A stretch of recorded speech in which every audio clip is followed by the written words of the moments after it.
Hello and welcome. This is Rooflemonger, my friends.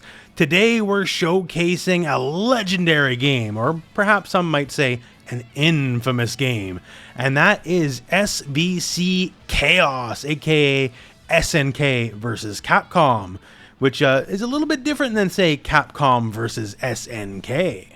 So, if we did this right anyways, we'll see. The game was just announced at EVO, and yes, you can pick it up right now on Steam and very shortly on console. This is a modern re-release of the game. We got all of the fancy fixins, like things like rollback netcode, proper training mode, you name it. Now, the game's still the game, right? And I think that's one of the big selling points here, because it's a very wild game. There's a lot of things about this game that some people could potentially find issue with, but there's a lot to love here. Some beautiful sprite work, some really inventive movesets, some of the strongest power levels you will ever see in a fighting game for some of the characters, for good or for ill. And in this new era of fighting game cooperation, I figure, let me show you what the game's all about, right? Because I think it's worth your time to check out. So exactly what kind of game is SvC Chaos? Well, it is a proper one-on-one fighter, and the various, roster is of SNK and Capcom characters. What makes it very interesting is the rule set of the game's a bit different than some of the usual fare. It is indeed made by SNK, but some of the SNK rules are not there, and they're trying to make it a bit more like a Capcom game. So as you would expect from an SNK game, yes, it is a 4-button fighter. We have light punch, light kick, heavy punch, heavy kick, as you would expect, right? But movement is not like, say, KOF. There's no running, only dashes. There's no hops. There is only regular jumping. However, say if you do dash and cancel your dash into a jump, you can then super jump, right? So there is a little bit of a mix of the traditional rule sets. And of course, like you would expect in any given fighter, right? Things like supers. Hey, sure, we got all sorts of supers, and they do all sorts of things, but we got a bit more differentials here because we have a super move. That is your Exceed move, so when you have lower health, when your health bar is red, you get a once per game super, not per round, per game. And these are all pretty strong. I want to pick Dan here as an example, because Dan, this being an SNK game, SNK always gets ripped on by Dan, right? So Dan has the Otoko Michi, which is the reverse of Akuma's famed Raging Demon attack. So heavy punch, light kick, back, light punch, light punch. And the move, they put some respects on Dan's name with this move. It does a lot of damage, as you can see. Dan, he is lower tier in this game, as you would expect, but he does have some big size moments. Another big part of the game is the super meter, and it kind of works like you would think, right? You build your super meter, you get super moves, but there is a pretty stark difference in that once you have 2 meters and you go for your third meter, instead of saying 3 meters, you go to maximum. And this is like the old school style KOF max mode, where if you take like any specials or whatever, you can link specials into specials or command normals like command normals, and you can basically let moves cancel into each other that normally couldn't cancel into each other. It's sort of useful, like kind of depending character to character, just like regular KOF. Only certain characters can really exploit it, but it is a really cool concept. And once max mode goes away, you don't lose the meter, you just go back to 2 bars, so you can do a lot with meter. There is another important gameplay mechanic, but we'll get to that in a little bit here. Let's talk about perhaps what is the main selling point of the game, which is the roster, which is crazy. So being SNK versus Capcom, you're going to find a lot of Street Fighter and King of Fighters characters, to be sure, and a lot of the KOF characters are literally directly from King of Fighters 2002, but you also get some fun picks as well. Much the same on the Capcom side, a lot of names you would expect, but then we get weird on some of them, like say, we have Tessa from Red Earth. But yes, admittedly, a lot of Street Fighter characters. However, a lot of the fun is the playable boss characters, and these boss characters are very strong for the most part. And this version of SvC Chaos, which is launching at EVO, also all the boss characters are playable out of the gate. But yeah, these bosses, a lot of these characters would not be acceptable in a modern fighting game. Let's put it that way, right? Like someone like Shin Akuma is like the real deal Shin Akuma. And let's talk about some of these guys. Now, let's take someone like Red Armor. You may know him as Firebrand. Hey, wait a second. Isn't that the guy from Marvel vs. Capcom 3? And hey, yes, he is. And in a lot of ways, he's kind of that character, except if this version of the character was in Marvel vs. Capcom 3, we wouldn't be talking about Morgan Doom, because he would have took their place. He's got a big, like, more angled fireball that hits downward, sort of like Blackheart does. He can cover some angles. He's got some of the classic swoop moves you might know, although they're unblockable in this game, because why not? Got lots of fun things you might recognize from other games, but where it gets crazy is the zoning, because he's a summon character. He can summon all sorts of little buddies, like the zombie pal, right? And he's got multiple things he can do with these.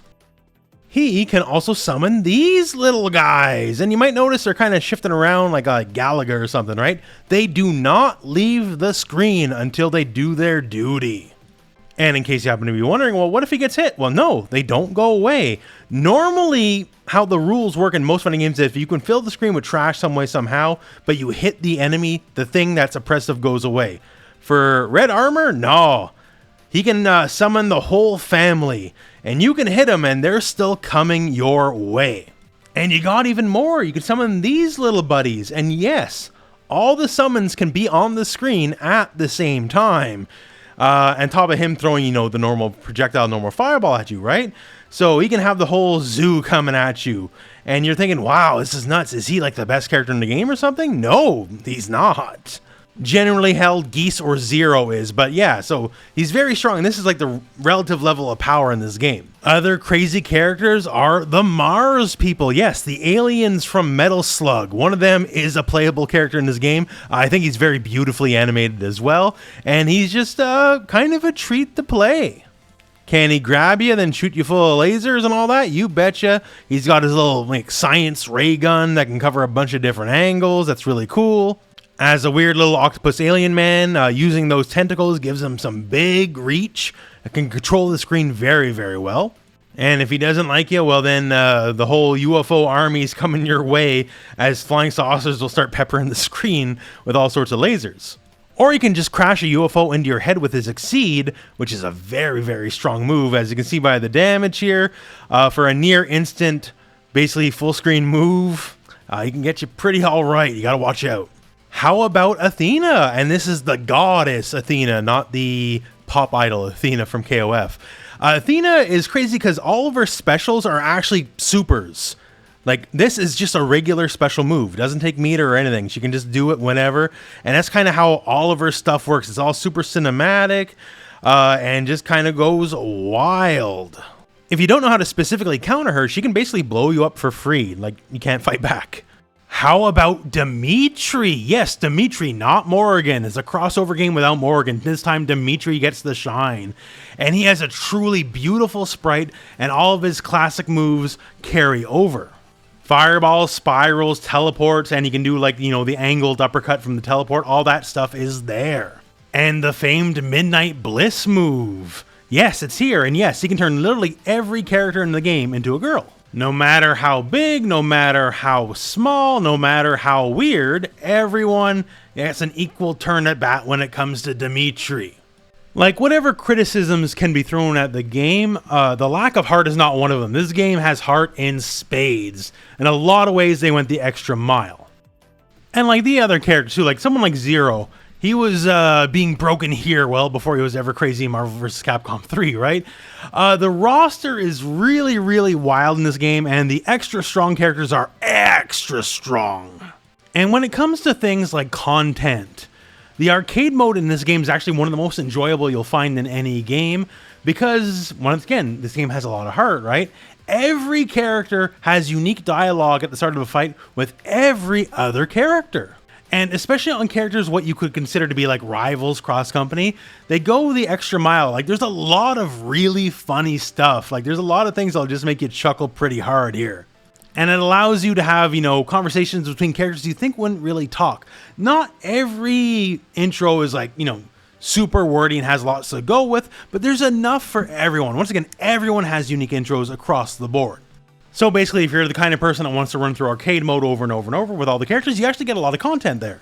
And they do the fun thing where, you know, when you're getting through arcade mode, the SNK characters will fight Capcom mini-bosses. Like, say, Maya will fight against Violent Ken, who is Ken infused with Psycho Power, not the Setsui no Hado like Akuma Psycho Power, right? And there's special requirements to fight different bosses and all that kind of stuff. Like, they go the old school arcade route, and it's pretty fun, just interesting in that way.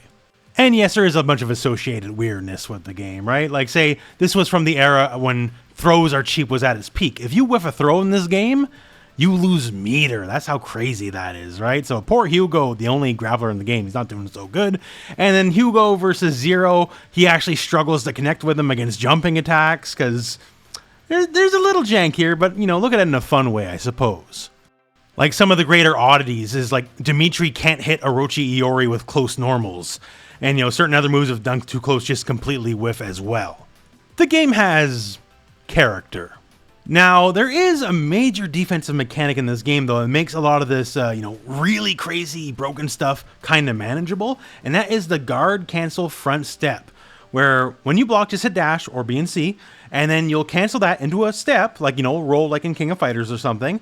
And you're fully invincible during that dash. But the thing is, you can basically just kind of attack right out of it with your invincibility, making certain moves that are unpunishable, punishable. And it's exactly as strong as you think it is. And it's a big deal of what lets, like, the normal character, as it were, compete with some of the more crazy characters in this game. Because if you do only the crazy broken stuff, you're super obvious. And then you can guard cancel front step it and then get a punish on the other end of things. Now, the game being weird, if you do guard cancel front step with forward, it barely takes any meter. It's almost free.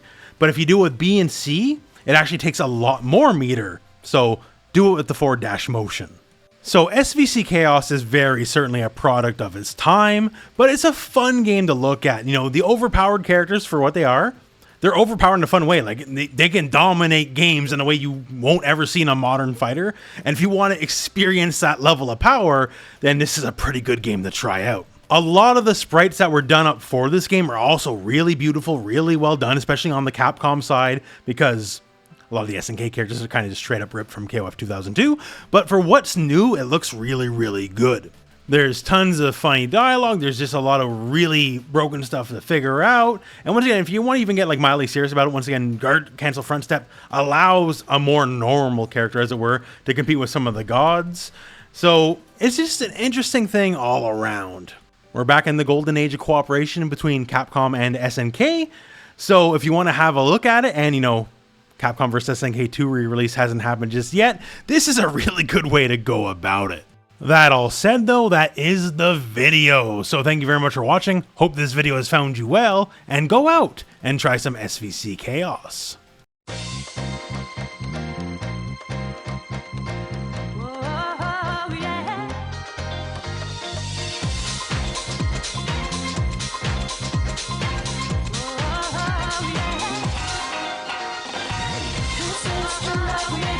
This is the love making.